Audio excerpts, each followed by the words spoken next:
Pourquoi tout le monde aime-t-il interagir avec des personnes compréhensives? Est-ce qu'être raisonnable et gentil fait de quelqu'un une bonne personne? Ceux que vous considérez comme de bonnes personnes, le sont-ils vraiment? Comment Dieu détermine-t-il si quelqu'un est bon ou mauvais? Pour savoir ce qu'est vraiment une bonne personne, regardez ce témoignage.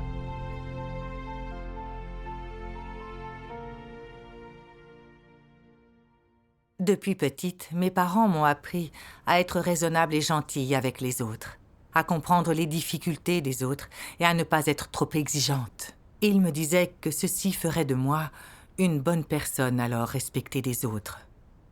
Je pensais aussi que c'était bien d'être ainsi, et souvent je me rappelais que je devais être compatissante et gentille. Je n'étais jamais en conflit avec mes proches, ni avec les autres villageois, et je me souciais de la façon dont tout le monde me voyait. Mes concitoyens me louaient souvent, disant que j'avais une bonne humanité et que je ne me disputais jamais. Ce genre de louange me faisait très plaisir. Je pensais que je devais être amicale comme ça et compréhensive même quand quelqu'un avait tort. Pour moi, c'était le critère pour être une bonne personne. En devenant croyante, j'ai continué à agir ainsi. Et puis, en novembre 2021, j'ai été élue diaconesse d'église et je répandais l'Évangile avec d'autres frères et sœurs. L'un d'eux, frère Kevin, était de mon village. Il avait du calibre et son raisonnement était vraiment clair quand il prêchait l'Évangile. Il utilisait des exemples pour que ceux qui étudiaient le vrai chemin comprennent. Mais je me suis aperçue qu'il était un peu arrogant et qu'il n'acceptait pas les suggestions des autres. Et puis, il ne suivait pas les principes et n'exaltait pas Dieu, ni ne lui portait témoignage, mais parlait beaucoup du nombre de gens qu'il avait convertis. Tous les frères et sœurs aimaient l'écouter et l'adulaient vraiment. Un jour, quelqu'un qui étudiait le vrai chemin l'a loué pour son calibre et la qualité de ses prêches. J'avais remarqué qu'il avait tendance à s'exalter et à se mettre en valeur et que dans son prêche de l'Évangile, il s'occupait peu de témoigner de l'œuvre de Dieu des derniers jours et de résoudre les notions religieuses des gens. J'avais envie de le dire à Kevin. Mais après réflexion, j'ai décidé d'attendre un peu plus. Je voulais que Kevin sache que j'étais une personne gentille, raisonnable, qui n'attirait pas l'attention sur chaque problème. Je pensais que je devais davantage l'aider. Plus tard, la dirigeante nous a souvent transmis des principes pour prêcher l'Évangile. Et indirectement, j'ai échangé un peu sur des choses liées au comportement de Kevin. J'espérais qu'il en viendrait à constater ses problèmes grâce à cet échange. A-t-il changé? Non. J'ai eu envie d'évoquer de nouveau ses problèmes. Mais comme il était quelqu'un d'arrogant, il risquait de ne pas accepter mes conseils. Je craignais qu'il pense que j'étais déraisonnable et désobligeante, et qu'il finisse par avoir une mauvaise image de moi. Si nous arrivions à une impasse et ne pouvions pas bien travailler ensemble, mon image serait ruinée. À cette pensée, j'ai ravalé mes mots. Quand on veut toujours protéger son image, il est dur de pratiquer la vérité. En effet, sur le moment, j'ai été mal à l'aise et je me suis présentée devant Dieu, lui demandant de me donner la force de pratiquer la vérité. Après ça, Kevin, des frères et sœurs et moi sommes allés prêcher dans un village. J'ai remarqué que Kevin se mettait encore en valeur dans son échange en disant qu'il ne se souciait pas de l'argent et travaillait dur pour Dieu, mais qu'il n'échangeait pas sur la vérité. Au retour, je me suis lancée et j'ai dit à Kevin « Dans ton prêche et ton témoignage, tu n'es pas entré dans les principes. Il faut que tu t'attaches à échanger sur la vérité avec les destinataires potentiels de l'Évangile. » Avant que j'aie pu finir, il m'a répondu « Ma façon d'échanger est très bien. Tu suranalyses les choses. » J'ai eu peur de blesser sa fierté si j'ajoutais quoi que ce soit et de nuire à nos relations. J'ai craint aussi qu'il ait une mauvaise opinion de moi et que ça détruise mon image. Alors je n'ai rien dit d'autre. J'ai pensé que cela suffisait et qu'il pourrait s'en rendre compte lui-même peu à peu. Par la suite, j'ai constaté que bien qu'étant très occupée, nos résultats d'évangélisation n'étaient pas bons. Dans ce village, certains étaient intéressés, mais après que Kevin a échangé, ils ne comprenaient toujours pas. De plus, ils étaient influencés par des rumeurs et ne voulaient plus chercher. Certains admiraient vraiment Kevin et ne voulaient écouter que son échange, et non pas celui de quelqu'un d'autre. Cela m'a mise mal à l'aise et je me suis sentie assez coupable. Ces problèmes étaient liés à Kevin. Si j'avais évoqué ces problèmes plus tôt, il aurait pu les voir et changer, et notre travail d'évangélisation serait stable. Mais après ça, quand j'ai vraiment voulu en parler, j'ai craint là encore que cela nuise à notre relation et j'ai été partagée. Je me suis dit que je pourrais en parler à la dirigeante, que notre coopération dans notre devoir n'en serait pas affectée et nous continuerions à nous entendre. J'ai donc parlé à la dirigeante de ce qui se passait avec Kevin. Elle a trouvé des paroles de Dieu pertinentes et nous les a fait assimiler. Et apparemment, Kevin a un peu changé. Alors, j'ai laissé courir. Un jour, j'en ai parlé à une autre sœur qui m'a fait remarquer que je cherchais toujours à préserver mes relations et que j'étais alors une personne complaisante. Elle avait raison. Je ne l'avais pas vu ainsi. Je ne pensais pas que j'étais une personne complaisante, car ce sont des gens rusés. Et je n'avais jamais rien fait de rusé, alors comment pouvais-je l'être? Sur le moment, je n'ai pas voulu accepter sa remarque. Mais je savais aussi que j'avais une leçon à tirer de ce qu'elle avait dit. En effet. J'ai prié Dieu lui demandant de me guider pour que je me connaisse. Plus tard, j'ai lu ces paroles de Dieu. Le comportement des gens et la façon dont ils traitent les autres doivent être fondés sur les paroles de Dieu, c'est le principe fondamental. Comment les gens peuvent pratiquer la vérité sans comprendre les principes de conduite? Pratiquer la vérité, ce n'est pas réciter des expressions figées. Quoi que l'on puisse rencontrer dans la vie, tant que cela implique les principes de la conduite humaine, des points de vue sur les événements ou la question de l'accomplissement de son devoir, on est confronté à un choix. Et l'on doit chercher la vérité, chercher une base, un principe et un chemin de pratique dans les paroles de Dieu. Ceux qui peuvent pratiquer de cette façon sont des gens qui poursuivent la vérité.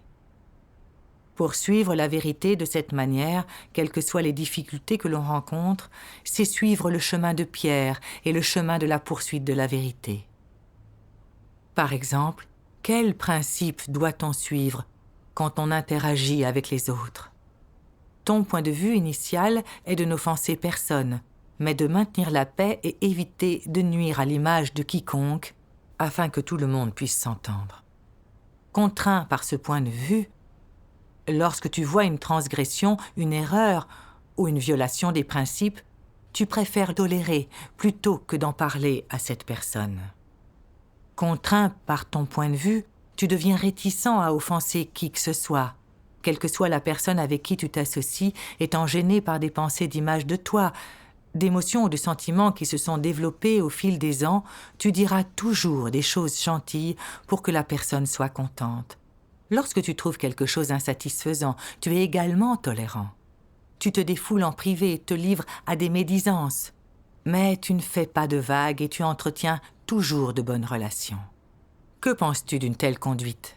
N'est-ce pas celle d'un béni oui-oui? N'est-ce pas une conduite assez fuyante? C'est une violation des principes de conduite. N'est-il pas indigne d'agir de cette manière? Ceux qui agissent ainsi ne sont pas de bonnes personnes et ne sont pas nobles. Peu importe combien tu as souffert et le prix que tu as payé. Si tu te conduis sans principe, alors finalement tu as échoué. Et tu ne recevras pas l'approbation de Dieu et il ne se souviendra pas de toi. Amen. Amen. Les paroles de Dieu sont très claires. En effet, pratiquer la vérité ne consiste pas à dire des paroles creuses, mais à se conduire conformément aux paroles de Dieu. Amen. Après ça, j'ai réfléchi sur moi-même. J'avais pensé ne pas être une personne complaisante, mais comment agissais-je? À ce moment-là, j'avais vu que Kevin se mettait en valeur dans son travail d'évangélisation, et j'aurais dû signaler ce problème pour l'aider à se connaître et à faire son devoir conformément aux principes, mais j'avais peur de porter atteinte à nos relations en étant brusque. Je respectais ses sentiments et je n'osais rien dire de trop direct. J'avais même envie de l'encourager davantage pour lui donner l'impression que j'étais une bonne personne et qu'il ait une haute opinion de moi. Mais en fait, je savais que lorsqu'on coopérait avec des frères et des sœurs dans un devoir et qu'on remarquait des problèmes, on devait les signaler, combler les failles et soutenir l'Église. Mais je ne pratiquais pas la vérité. Résultat, Kevin n'a pas reconnu ses problèmes et il a continué à se mettre en valeur en prêchant l'Évangile sans échanger sur la vérité. De ce fait, les notions religieuses des gens qui étudiaient le vrai chemin n'ont pas été résolues et certains ont cessé d'aller aux réunions parce qu'ils étaient perturbés. J'ai constaté les faits sur notre travail et me suis sentie un peu coupable. Mais je craignais qu'il m'en veuille si j'étais directe et que cela nuise à nos relations. J'ai donc astucieusement demandé à une dirigeante d'église d'échanger avec lui afin d'éviter de l'offenser. J'ai compris que j'avais essayé de préserver mes relations en choyant les autres, que je ne défendais pas du tout les intérêts de l'Église, que je n'avais pas le sens de la justice et que je n'avais vraiment aucun principe. Je ne pratiquais pas du tout la vérité. N'était-ce pas la façon d'agir des gens complaisants? Après ça, j'ai lu un passage des paroles de Dieu exposant les antéchrists. Les paroles des antéchrists sont en apparence très gentilles, cultivées et distinguées. Tous ceux qui violent les principes, qui se montrent indiscrets et intrusifs dans le travail de l'Église, ne sont pas exposés, peu importe qui ils sont. Les antéchrists ferment les yeux sur eux et font ainsi croire aux gens qu'ils sont magnanimes. Toutes les corruptions et tous les actes malfaisants sont accueillis avec bienveillance et tolérance. Les antéchrists ne se mettent pas en colère et ne deviennent pas furieux. Ils ne se fâchent pas et ne blâment pas les gens quand ceux-ci font quelque chose de mal et nuisent aux intérêts de la maison de Dieu. Peu importe qui commet le mal et perturbe le travail de l'Église, ils n'y prêtent pas attention, comme si cela n'avait rien à voir avec eux, et ils n'offensent jamais les gens à cause de ça. De quoi les antéchrists se préoccupent-ils? Combien de personnes les admirent et combien de personnes les voient souffrir et les admirent pour cela? Les antéchrists pensent que la souffrance doit toujours servir à quelque chose.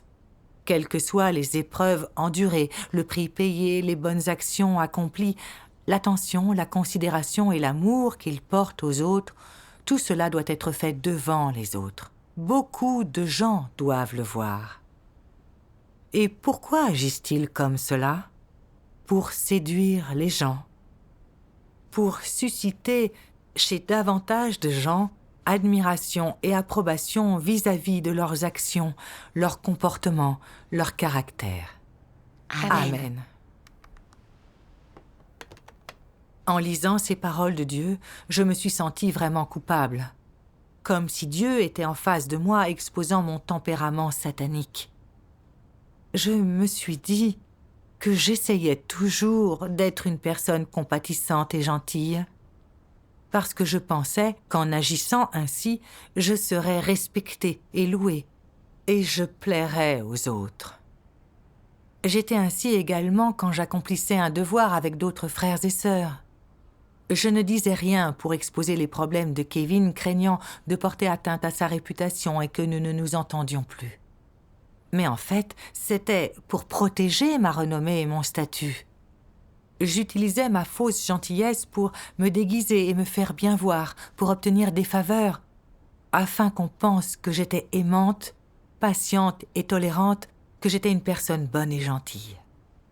Mais je ne prenais pas à cœur d'éviter de porter atteinte au travail de l'Église et à la vie des frères et sœurs. Alors seulement j'ai compris que j'étais fuyante et rusée. On aurait dit que je n'offensais jamais personne, que j'étais une bonne personne. Mais en réalité, derrière mes actions, il n'y avait que des motifs ignobles. Je trompais les gens et trichais avec Dieu. J'ai compris que j'avais le même tempérament qu'un antéchrist, que je défendais mon image et mon statut aux dépens du travail. Et rester sur ce chemin aurait été extrêmement dangereux. Je serais de plus en plus éloignée de Dieu et il finirait par me rejeter. Oui. En prenant conscience, je me suis vraiment méprisée et me suis aussi sentie assez affectée. J'ai dit une prière. « Oh Dieu, je ne cesse de me déguiser et de faire bonne figure, cherchant à me donner une image positive. Je ne veux pas rester sur ce chemin.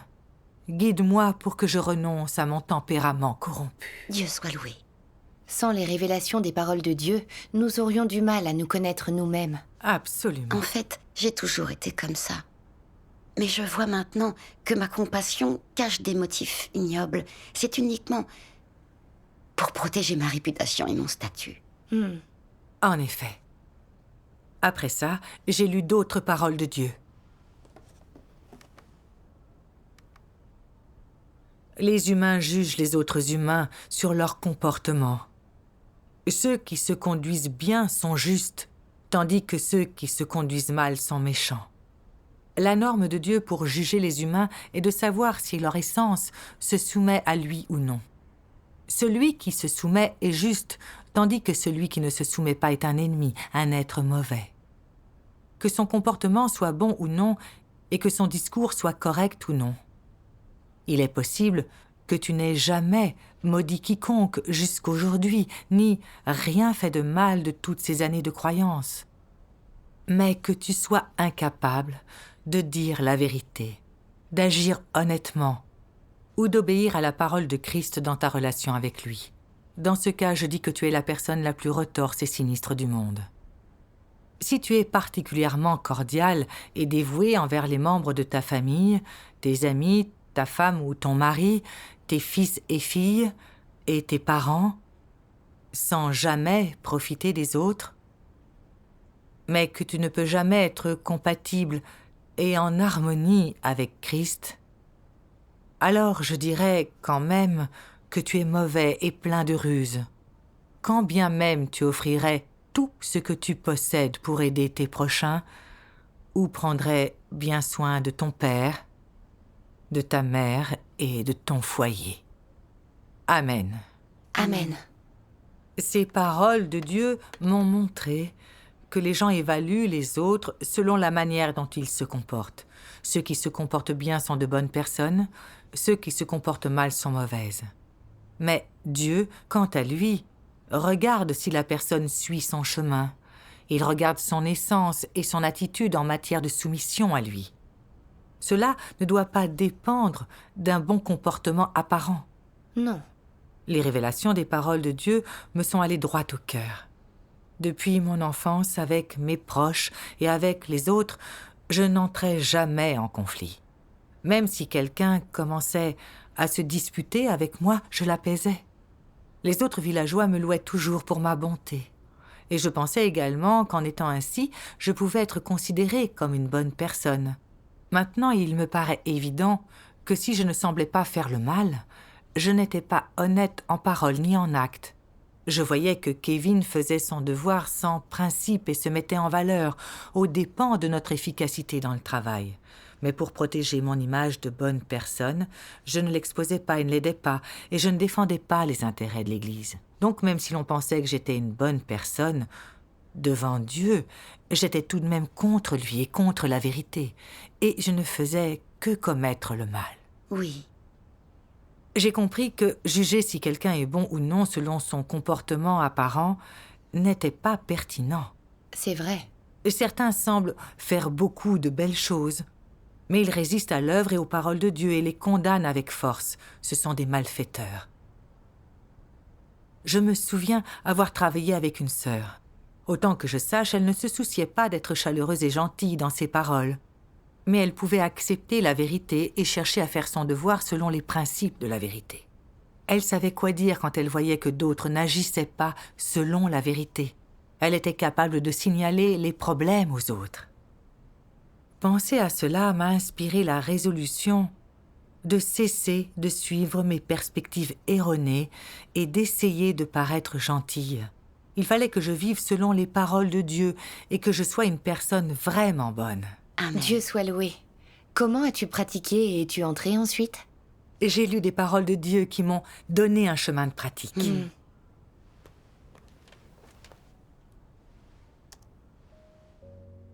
Dieu Tout-Puissant dit : ce que les gens devraient s'efforcer de réussir le plus, c'est de faire des paroles de Dieu leur base et de la vérité leur critère. Ainsi seulement, ils pourront vivre dans la lumière et vivre comme un être humain normal. Si tu veux vivre dans la lumière, tu dois agir en accord avec la vérité. Si tu veux être honnête, tu dois prononcer des paroles honnêtes et faire des choses honnêtes.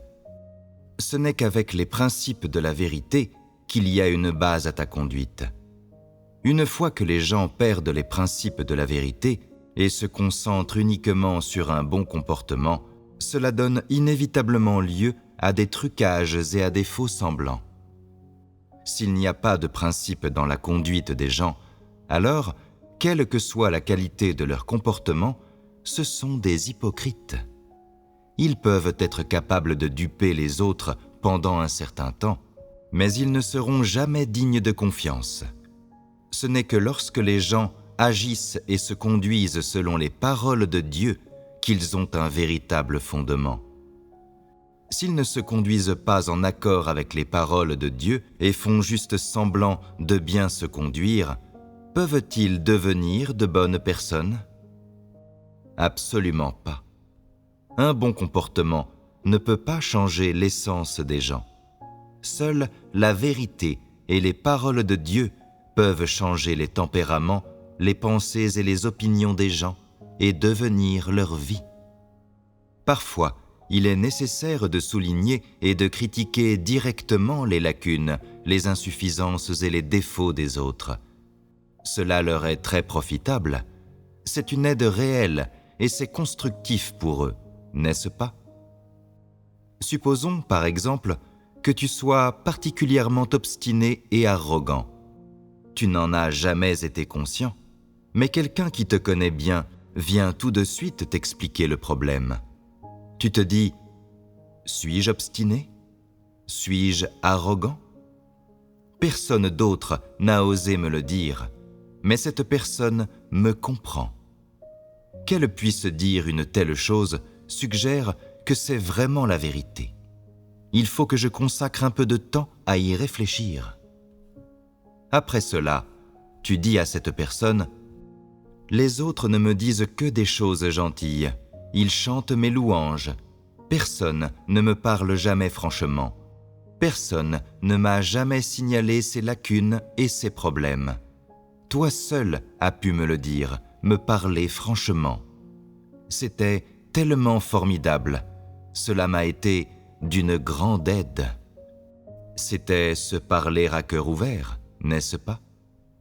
Peu à peu, l'autre personne t'a communiqué ce qu'elle avait en tête, ses pensées à ton sujet et son expérience, la façon dont elle avait des notions, de l'imagination, de la négativité et de la faiblesse à cet égard, et dont elle a pu s'en échapper en cherchant la vérité. C'est là avoir une conversation à cœur ouvert.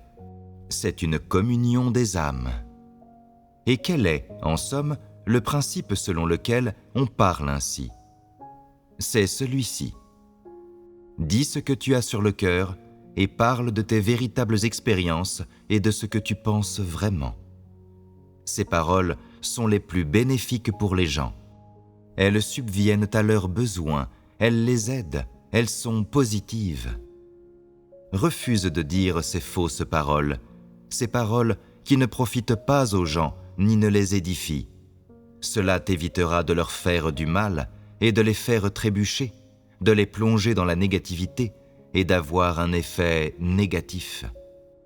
Il faut que tu dises des choses positives.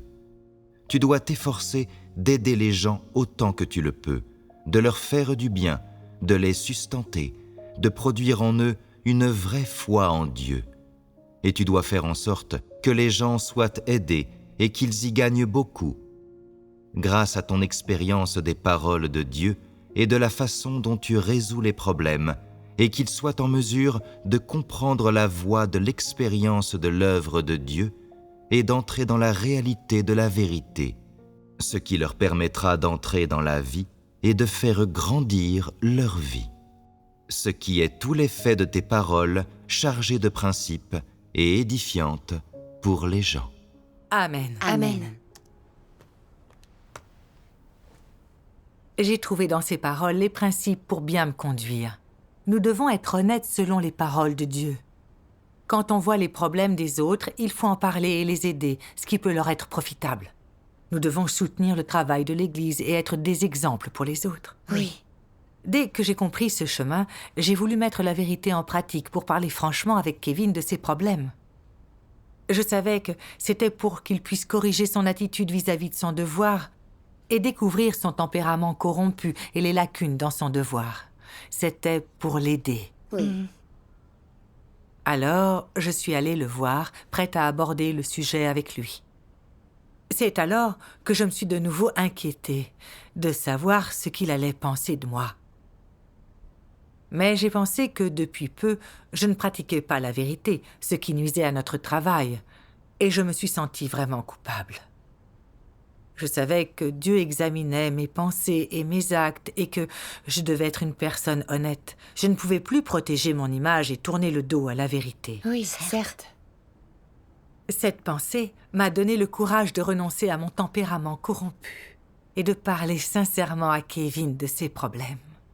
Surprenamment, il m'a écouté et l'a accepté. Et il m'a dit « Je n'ai pas bien compris certains principes. À l'avenir, signale-moi les problèmes que tu verras. On peut s'entraider et bien faire notre devoir ensemble. » Magnifique. Dieu soit loué. J'en ai été ravie et très reconnaissante envers Dieu. J'ai aussi été gênée et j'ai regretté de ne pas avoir mis en pratique la vérité plus tôt.